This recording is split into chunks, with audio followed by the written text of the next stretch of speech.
Welcome, everybody, to the Chinchilla Pickin' Podcast. It is November the 12th, 2023 at 3:42 p.m. As always, we hope to be entertaining, educational, and uplifting because we want everyone to make money. My name is David Underwood, and I am joined by the Baron of Bonds himself, Brandon Beaver. Brandon, what is up, man? How are you?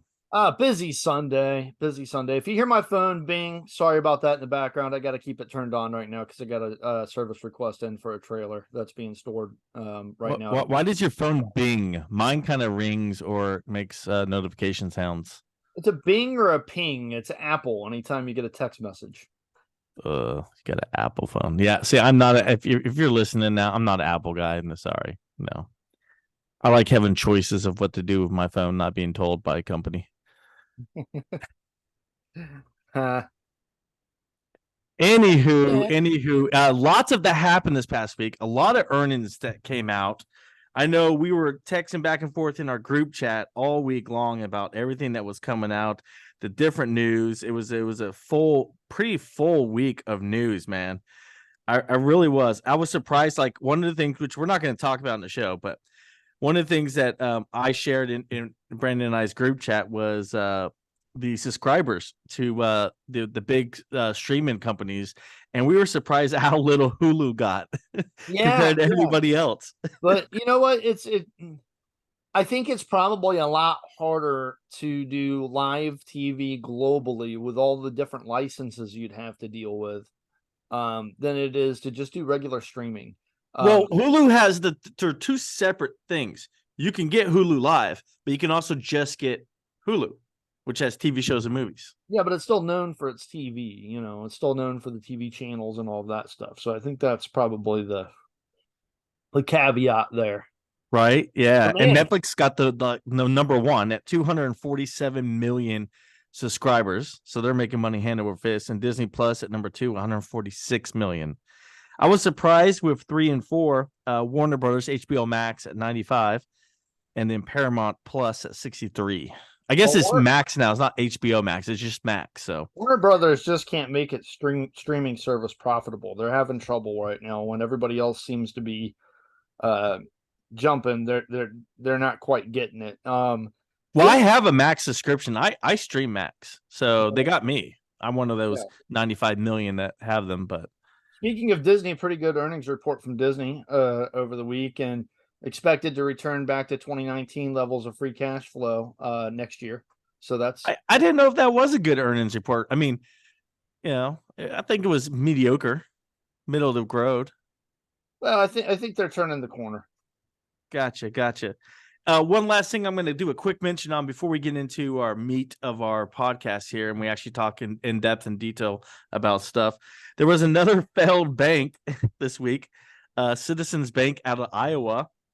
They went ahead and failed, and the FDIC had to jump in there and save them. And it was also they went in there and said it was due to raising interest rates as well. So yet another regional bank bites the dust this year. Very interesting on that, man. Very interesting on that.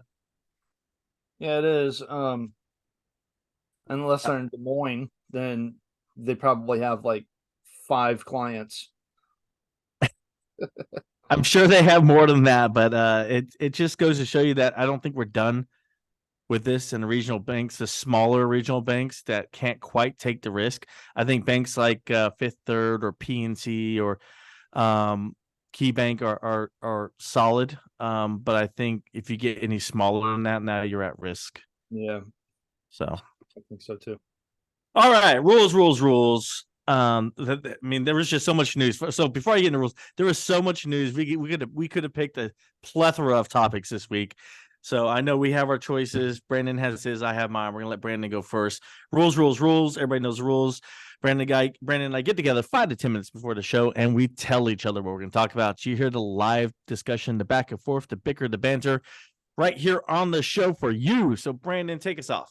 All right. So I want to cover a little bit about ARM earnings, and a lot of investors may not really understand what ARM does. I know we covered it earlier in the past, but I'm going to go a little bit more into detail here. They're the intellectual property owner and developer of ARM architecture. for semiconductors. ARM stands for Acorn RISC Machine, which is RISC. And it's used in 99% of the world's smartphone CPU cores. So very large customer base here for ARM. It also has high market share in battery powered devices, like wearables, tablets, sensors. They're moving heavily into electric vehicles. They license their architecture for a fee, and they offer different types of licenses depending on the flexibility of the customer's needs. Apple and Qualcomm, for example, are some of the biggest customers there.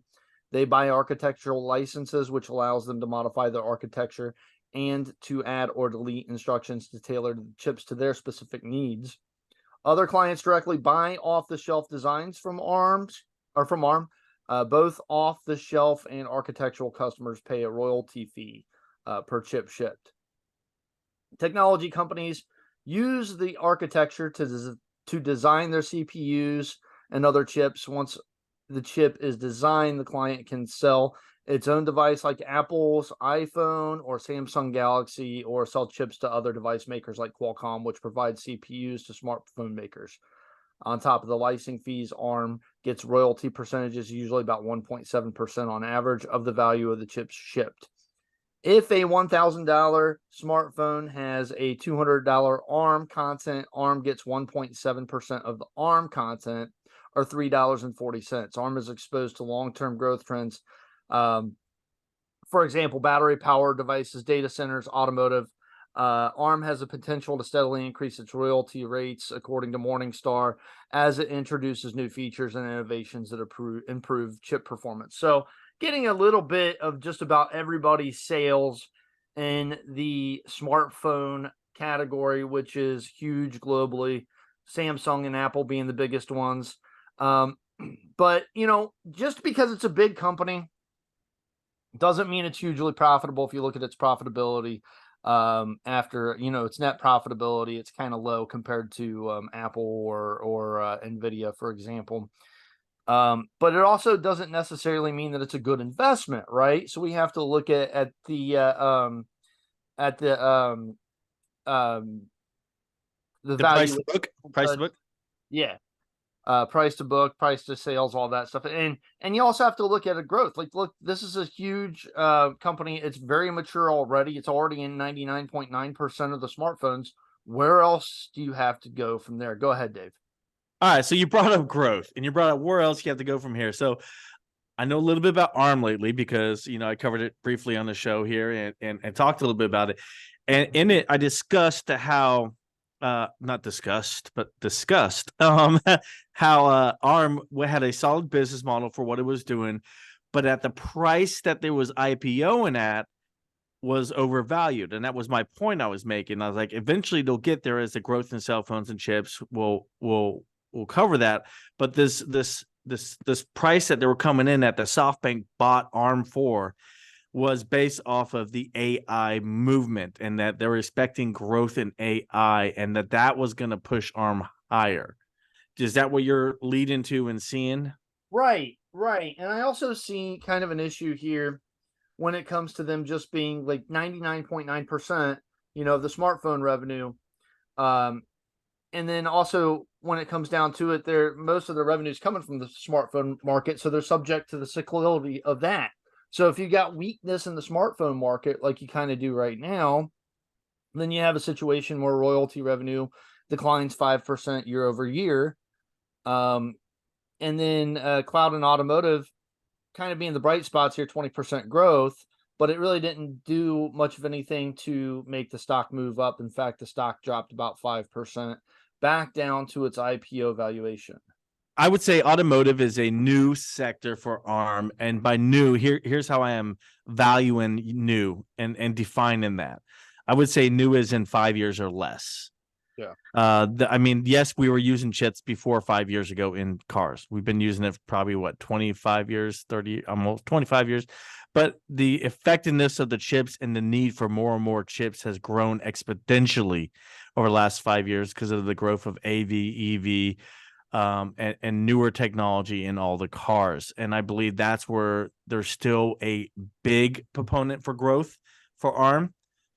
They're seeing that as well. They see the future in the cars because all cars going forward are going to have more and more chips.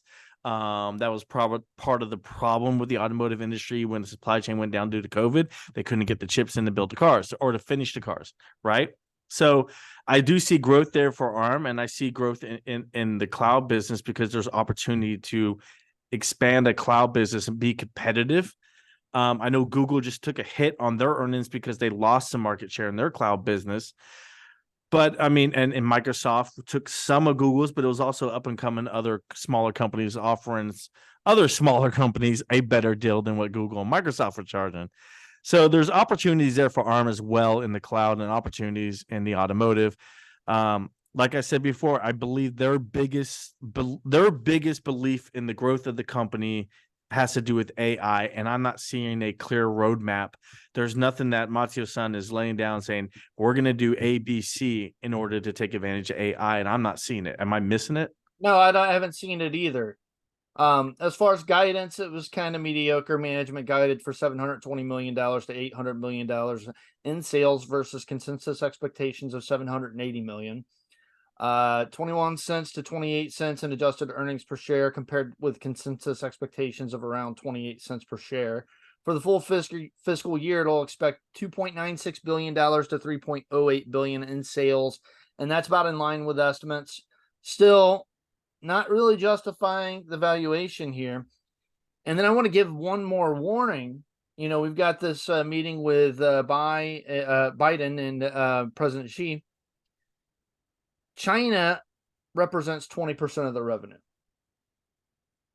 So, you know, there's a lot that is riding on U.S. and Chinese relations here. And British, I mean, they're out of Britain. So, you know, and British and Chinese relations as well. Well, I mean, ARM's a global company. China makes up almost 20% of the population. I think it would make sense that they're 20% of their business. It does, but ARM's revenue being concentrated in the cell phone market, which is dominated by just a few players. That means that their revenue concentration is very high, with the top 5 customers representing close to about 60% of sales. Right, so that's going to be Apple, Huawei, Samsung.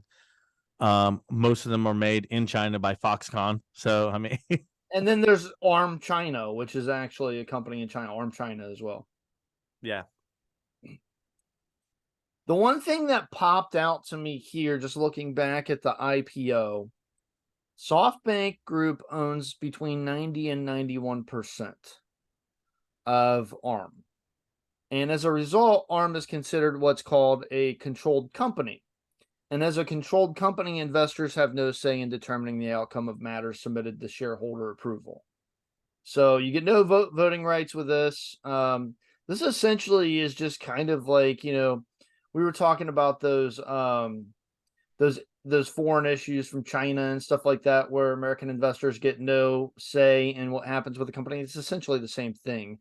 And ARM noted in its F1 filing, as a controlled company, we have elected not to comply with certain corporate government's requirements applicable to most NASDAQ listed companies. Accordingly, you will not have the same protections afforded to shareholders of companies that are subject to all of these corporate governance requirements. So that's something to keep an eye out on. And it's really something that should weigh on the valuation as well, in my opinion. So, yeah. So basically, you're coming to the same conclusion that I did, that currently in its current state, ARM was overvalued at the price it IPO'd at. Did you see the latest price on ARM at all?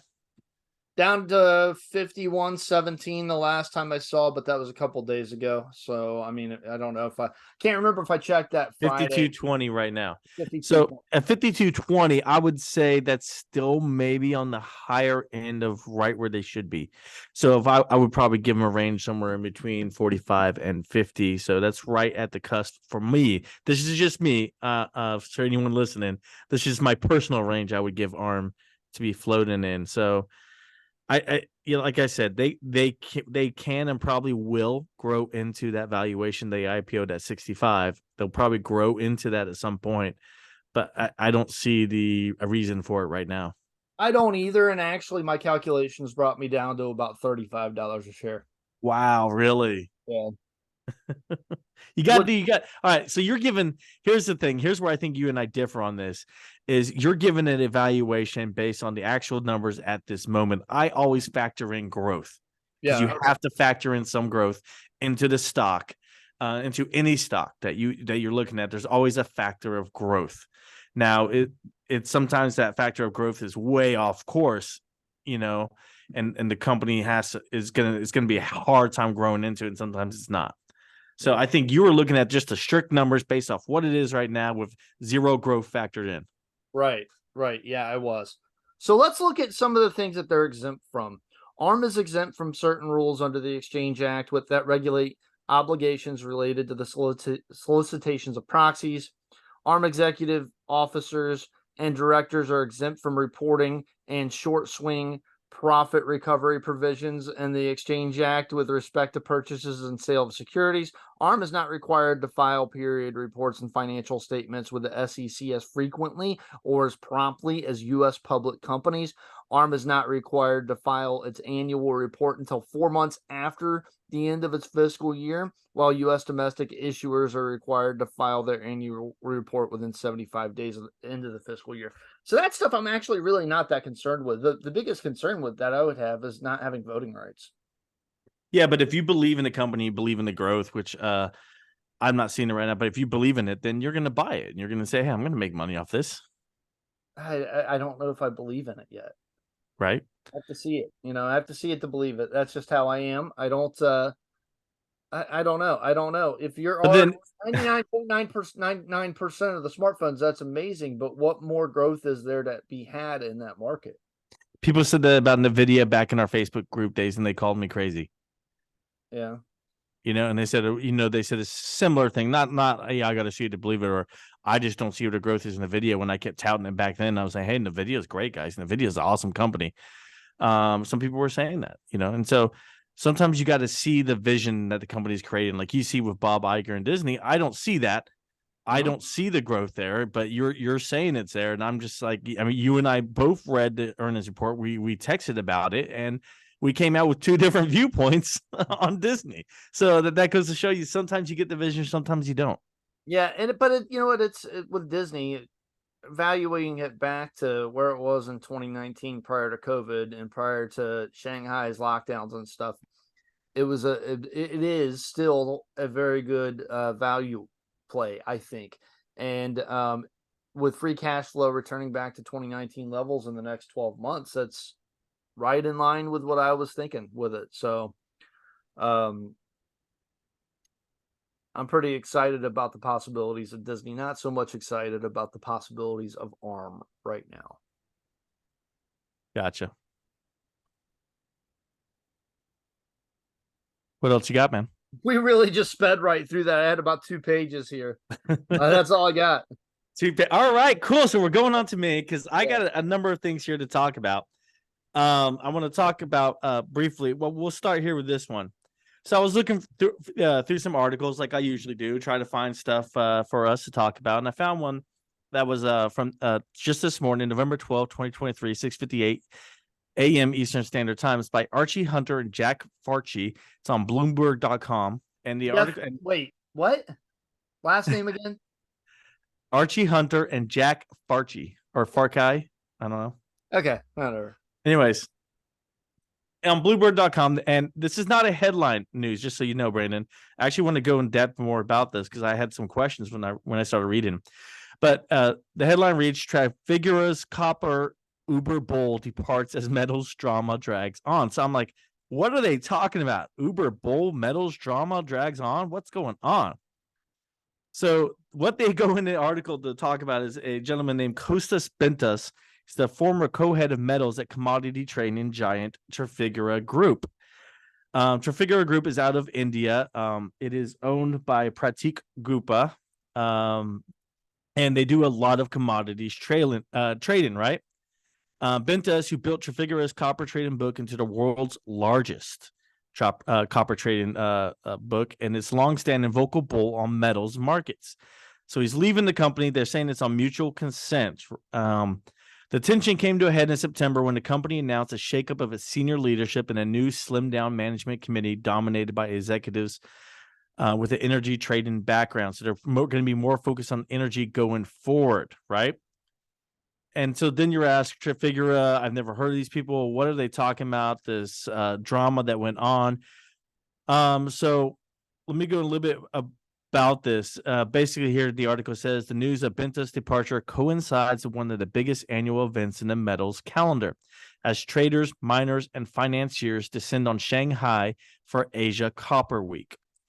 The move adds to the drama. The company's metals division, as a commodity trading giant, prepares to report its annual results for the year ended September in the coming weeks. So, what is this drama and this case and everything that's happened on with this, right? So let me go into that in a little bit here. Trafigura, basically what they were doing, they were working with they were Linden 2 companies, Indian metal companies that were based on the amount of copper they had and being able to ship and to sell and move around, right? So you say you have, like, let's just make the math easy, $1 million worth of copper. So I say, okay, I'll lend you 800,000 based off of your $1 million worth of copper, or $1 million based off your $1 million worth of copper. And then that way I have something to, as a balance collateral against my loan. Well, it turns out that a lot of this copper that these Indian metal companies were saying they had was not copper. Or nickel. It was nickel. Sorry, it was not nickel. Sorry, they were betting on nickel. And when it turns out that the actual metal themselves, when they started looking at the trucks, was not nickel, and none of it was nickel. And it was just like iron or basic metal that was a lot cheaper at that time. And so here's one of the headlines. So I started reading a lot of articles about what happened, and because I never heard about this, I never heard of Trafigura. I should have by now. It's been around a long time, a huge company. But one of the Washington Post article said Trafigura seems to have lost more than $500 million, mainly because it failed to check what was in the shipments against what it was Linden, the companies associated with the Indian metals trader. So there was a huge scandal here that happened, and this was a Indian billionaire who owned this company, and he was upset. This is one of many companies he owns. This is a very like a Warren Buffett owns a number of companies, and Trafigura is one of them. And so now the whole, this is what happened with the markets, because if you look at a chart of the nickel over the course of this year, at the time, right before this all happened in January, you see the price of nickel just skyrocketing. It went sky high, right? So everybody was like happy to get these new loans on the nickels they had. But then if you look at the chart come April, the price of nickel is just dropped way down by half. It goes down by 50%. At the price of nickel commodities. It was a wild ride, and this all happened in the middle of it. And so there's this whole fraud case of everything that went down, and the company lost just millions and millions and millions of dollars. But it just goes to show you that if you're just doing wild speculation, if a bank or an investment company is doing wild speculation and loaning out on something that's hot right now in the moment, you never, if they only have $1 million worth of nickel, I'm not giving you $1 million loan. I'll give you a $500,000 loan, because right now it's super hot and that might come back down to earth. Right. First thoughts, Brandon, on everything I just threw at you, which is a lot of information. It also shows you that just about everything that's traded as a security can be manipulated. Right? That is crazy. I mean, look at the chart of nickel for 2023. I can't believe I missed this whole thing. I missed everything that happened here, because you see the chart. And in January, nickel was trading a little bit above 20, and then it goes way up. It goes way like almost to 50 just Wow. by end of February. And it's just a crazy move, like super fast, super hard. Came back down to earth. By the time it hit July, it was below 20. So it's below where it started at.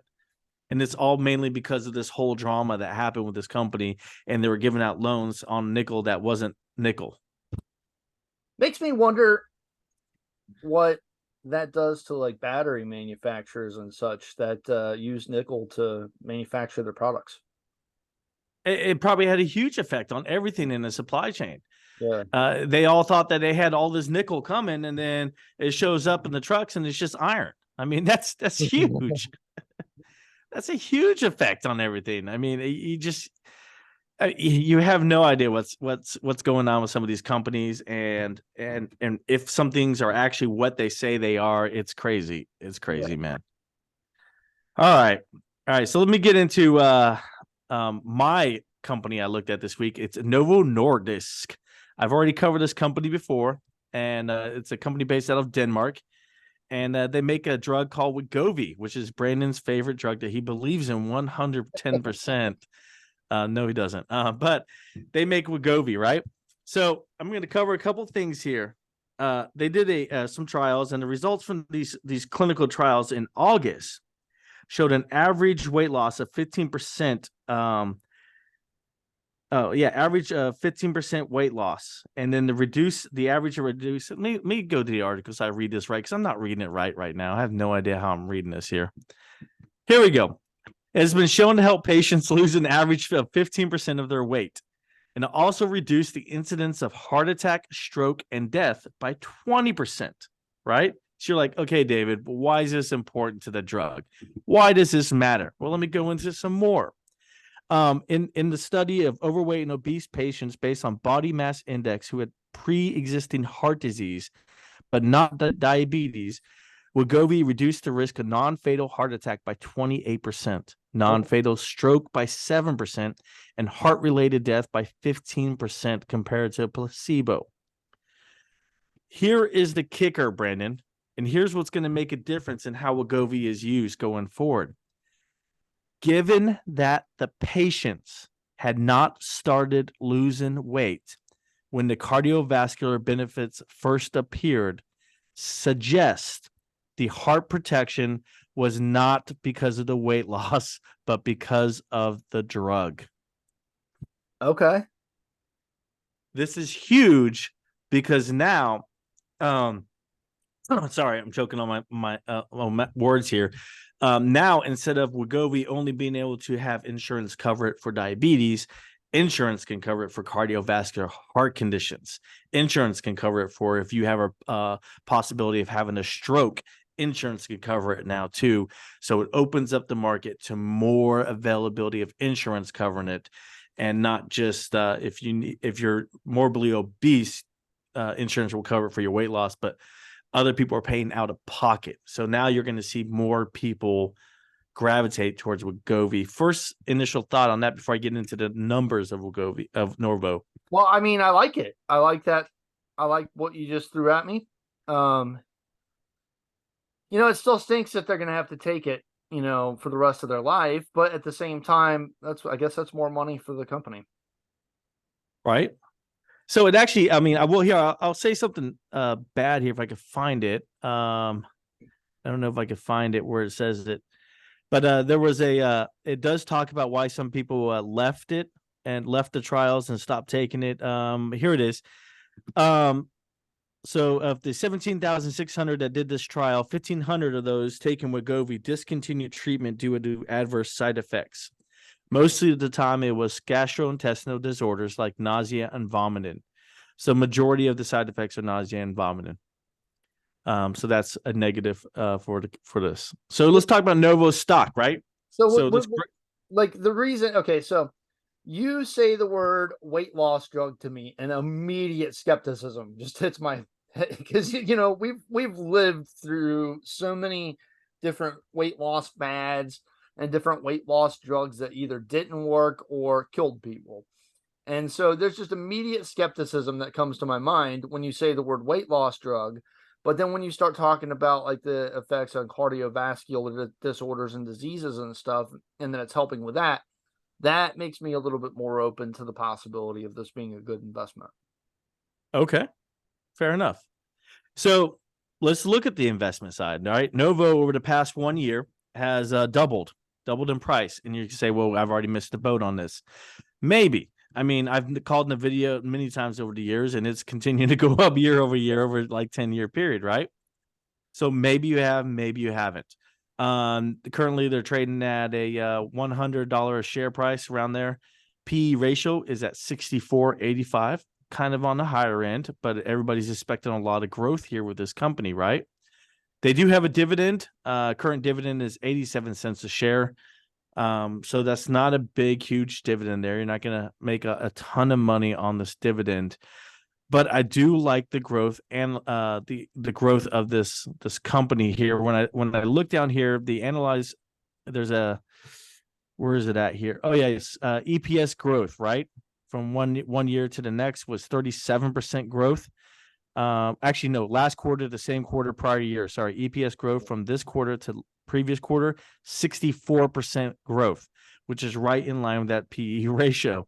The industry average is 55% growth on this. So they are doing some good earnings. I can't do the math on the earnings because it's in Danish kroner, but it's 5 Danish kroner per share in earnings. So if you're good with doing that, feel free to take a look at that there. We're going into the ownership. There's not a whole lot of institutional ownership. It's only 6.9% institutional, only 1.5 mutual funds. It's just a lot of the market owning this company. They've been out for a while, and that's kind of where they're sitting at. The balance sheet's debt to assets, 67%. So that's not too bad. Their profit margin is currently sitting at 89.5%. Really high. Yes, really high profit margin there. And their cash flow, their net cash flow, so after everything's paid for, total, their net cash flow is 1.3 million per quarter. So very strong company on the balance sheet and the fundamental size, if you ask me. I'm a believer in Wegovy because I believe this is going to continue to grow, especially now that they're going to be able to have insurance companies pay for more of this for other items besides just diabetes and weight loss. I wonder what their net margin is after R&D is taken out. I don't have those numbers handy. Okay. Sorry. I still think it's a great investment right now at this price. I mean, that's a good high gross margin for that. So, and that's what you would look for in a drug company, because research and development costs can be very high for them, especially if they submit a drug for approval and it doesn't get approved. Right. A lot of drug companies, the smaller ones especially, can be absolutely wrecked by that. But if you've got a big company with an 89% gross profit margin, as long as that net margin's hanging pretty tight, I would hope for around 20%. But as long as that's hanging up there pretty high as well, then you got a fairly safe company usually. Yes, exactly. And I will say this, that Novo Nordisk is fully aware of the fact that they're not manufacturing fast enough, and that a lot of diabetes patients are struggling to get this medication that is crucial for them. They are investing $4 billion into a new manufacturing plant in Denmark. So the country Denmark continues to profit from Wegovy, now in jobs and in a new manufacturing plant there. So huge company. I believe in it. Do they have the cash on hand to cover that, or are they going to have to sell? Okay. Yes. Come on, man. They did a musical festival for the country because they just have stupid money right now. Another red flag. They just have stupid money right now. Well, I mean, come on. They are making money hand over fist with this. There are 10 million Americans currently using Wegovy right now as we speak. That's 10 million. That's good. But don't sell me a spectacle. Sell me the product. You know what I mean? If I see a spectacle, then a red flag goes up. WeWork comes to mind. Oh, that's apples and oranges. I know it is. Two different things. I know, but it's still like that. That's like the I don't want to say fraud, because they're not a fraud, but that's usually what pops up into my mind. If somebody's trying to sell me a spectacle and a music fest and all that kind of craziness, then usually I'm thinking like, you got something to hide. I got you. Now, one of the other bad points, and because I like to point out the pros and cons, Con is Wegovy is stopping one of its insulin drugs because there's and they say it's because there's so many alternatives out there on the market that there's no need for us to continue manufacturing this when we're not making really any money too much off of this. Well, that's pretty normal. That's Yeah. pretty normal for, once the generics hit and then they got to move on to something else. Yeah, so they're going to stop one of those drugs. Plus, they're making enough money off of Wegovy to really pay for all these other things going on. Yeah. So cool. All right, man. You ready for I got 2 headlines for you. You got it. All right, man. First headline it's on CNBC, came out this November 11th at 9 a.m. This is by Magdalena Petrova. I've mentioned a couple of her. This is the second time I've had her as an author in an article I'm reading. Starlink's rapid growth and influence has made it an indispensable part of Elon Musk's SpaceX. So right now, they're talking about Starlink and how it grows so fast. There's been other satellite providers of internet out there in the world, but most of them have been around 10 years and they are barely at 500,000 subscribers. Starlink's been around 3.5 years, 4 years, and now they're at over 2 million active customers. Wow. So Starlink is continually growing here. The overall business is expected to be not of Starlink, but the overall business of satellite internet is going to be worth $92 billion, or it was worth $92 billion in 2022. They expect Starlink to be in the best position possible to capture majority of that. They believe that Starlink is going to be generating $3 billion this year alone for SpaceX. It's part of SpaceX, if you don't know, and SpaceX is not a publicly owned company. So these are all estimates based on what we know of what information has been released to us by Elon Musk and SpaceX. But yeah, it's a part of SpaceX itself. SpaceX also makes money from NASA paying them to ship astronauts to the space station and to send other satellites and other equipment up into space. With Starlink, now Starlink has been called in question for its use in the Ukraine-Russian war. They're saying they have too much influence in the community. I've called that out on a previous podcast when we talked about that, and they're saying it's going to get crowded up in space on this, but Elon Musk doesn't seem to be any way slowing down his use of Starlink or the amount of satellites. Brandon. It's weird now that you can see like what you think is a shooting star and then you find out it's a Starlink satellite. And then all these UFO reports that have come out that we found out it's a Starlink satellite. And that's been part of the criticism is that we're not able to enjoy our view of space. I mean, it's kind of fun. It's kind of fun to watch. I enjoy it. I think it's cool. But you know what? Here's the thing. I can't wait for this to go public, and I would like to be a part of it before it hits market. I mean, it would be nice to own it before the market. I don't know how you would get in. I'm not that well connected in the pre-investment stage and who Elon Musk is friends with, because he has a lot of powerful friends who could probably just funds and investment companies who could just get in pre-market if he needs to raise capital. Well, there's all kinds of different private equity investments available on the market now that you could you can go to different websites and stuff like that you can invest pre-IPO, and Robinhood's one of them. So if Robinhood offers it, maybe I'll put some of my money back into Robinhood for a little bit.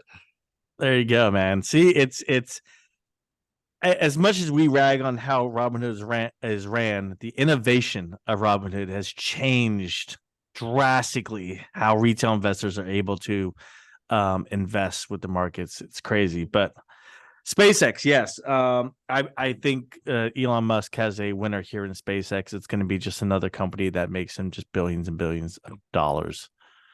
So yeah, I think that's correct. All right. Moving on to the next headline. This one is another good investment. And I wouldn't have said that probably. I don't know if I would have said that as far as a future long-term investment before this article. So this one came out today at 3:11 p.m. Eastern time. It's by Ernest Scheider on Reuters. The headline reads, exclusive. exclusive. This is an exclusive, Brandon. Exxon aims to begin lithium production by 2026. Okay. Well, we've got a farter and we've got a shiter now.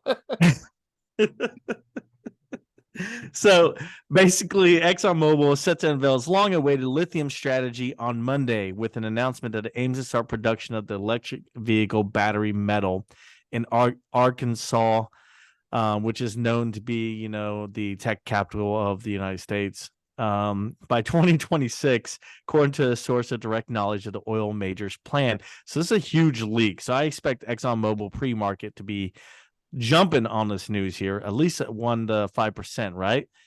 Exxon's expansion in the sector comes as emergent technologies aim to boost global production of the ultralight metal by filtering it from salty brine deposits found across the globe and supplying it to battery makers eager for fresh sources. So here's something I did not know. Exxon, which invented the lithium-ion battery in the 1970s, stepped away from the technology, but plans to begin producing at least 10,000 metric tons per year in Arkansas. Oh, wow. I didn't know that at all. Yeah. First initial thoughts, Brandon. They invented it? That's crazy. They invented the lithium-ion battery. Okay. Maybe this is why all these oil companies have been on TV saying, hey, we're not worried about people quit using oil. Yeah, we've got other innovations in the pipeline. Yeah. So, so they've been drilling wells in Arkansas this year to study the vast Smackover Formation, a geological formation stretching from Florida to Texas that teems with lithium and bromine-rich brine. The company's been testing unproven direct lithium extraction technology that will be crucial for commercial operations. So this is a source that is not authorized to speak publicly. So this is really an exclusive here coming, because this news wasn't meant to be leaked till tomorrow morning. So if you're listening to this tomorrow morning, Monday morning, first things you drive into work, you know, hey, you're getting the news the same time everybody else is, but Brandon and Dave had it first. No, I'm just kidding.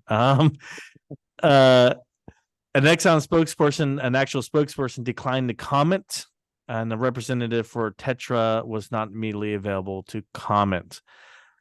But the insider said they did have an opportunity to really leverage the things that we're pretty good at, which is, you know, digging up stuff from the ground and getting it out to people who need to use it. Yeah. That's what Exxon is really good at. So separate from its Tetra partnership, so that basically they're going to have a partnership with Tetra into it's a company into pulling this lithium out of the ground here. Basically, they're going to develop more than 6,100 lithium-rich acres. Sorry, not areas, acres, with Tetra. So that's what they're going to be using. But separate apart. They plan to begin lithium production by 2027 on their own without Tetra, the company. So, thoughts, Brandon? Are you a buyer of Exxon now or as soon as the pre-market opens at 6 a.m.? Depends on how much it gaps up. I would be right now. I would be right now. If the price stayed the same somehow, I would be. But you know that price, you know, the computers, big investment banks, 6 a.m. in 1 second. Yeah, don't chase the dragon if it goes crazy, but I don't think it'll go crazy. Like I said, I'm looking for a 1 to 5%. You could probably, if you're smart, you could probably find a way to day trade 1% out of it tomorrow on the moves, because it's going to move up and down. So yeah. I might be looking to snake in a 1% gain of some money I have cash sitting on hand right now. Not bad for a 1-day move. Right. That's why I keep telling people, like, when people ask me, how do you day trade? What do you day trade? What are your goals in day trading? I say, look, man, I don't look to make more than 1%. I'm looking for a quick 1% and get out, because if I could do that a few times a week, I've done well for the week. And you know, a 3 to 5% gain that week, proof. You show me who could do that consistently. Show me. Exactly. You know, yeah. So that's what I'm looking at. Brandon, what do you have for final thoughts, man? Well, I got to tell you, look, I said $34, $35 somewhere around there for my price target for ARM. If it hit that, despite the ADR rules and the things that get to circumnavigate that other companies that are, based here in the United States don't get to circumnavigate, I'm still in at $34 to $35 for sure. I'm backing the truck up. I'm loading it up. 99.99% of all the smartphones in the world, actually. That's a pretty good competitive advantage, and that's a really, really wide economic moat there. So, if I can find value in the stock, I'm going to buy it. It's just not there right now. There you go, man. What I'm saying to buy long term is Novo Nordisk. I'm thinking about using some funds that'll be coming in the next few months and do what I did with Tesla, guys. I'm going to be buying in a little bit at a time. I have my amount that I want to buy in with, buying a little bit at a time and see what I can get out of Novo Nordisk. And then, I might be day trading ExxonMobil tomorrow morning, depending on how wildly it swings, if I could take advantage of those. And depends on what goes on in the oil market. I don't have any big news for the oil market. In fact, the only news I do have, and this was surprising to me over the weekend, it was reported in the AP that there was actually some 5 to 6 Ukrainian team that actually was the saboteurs of the Nord Stream pipeline, which everybody thought Russia did it themselves. That the evidence came out that it was actually some Ukrainians that actually went up there and did it themselves. A small team of 5 to 6 people. Wow. They found some evidence of that. So I know everybody thought Russia sabotaged it themselves, but it turns out that was not the case. So interesting news there for the oil front. That was some news I found when I was scrolling for news on oil. But I don't see any big news on oil that should affect Exxon that I'm aware of right now. But as always, when we start a podcast, wait. What about any potential Iranian involvement in Israel's war in the Gaza Strip? not right now. There's no evidence that that's going to happen anytime soon. Okay. So as always, when we start our podcast, we tell you a date and time. We do that on purpose for when I talk about oil. That's a big part because news could break out tomorrow that could change it. So you never know what's going to happen. As of right now, I don't see any big news that affect ExxonMobil besides this news that they're going into the lithium ion battery market, which is going to be a positive for them, should be. So there you go. As always, we hope we have been entertaining, educational, and uplifting because we want everyone to make money. Have a good night. Have a good night.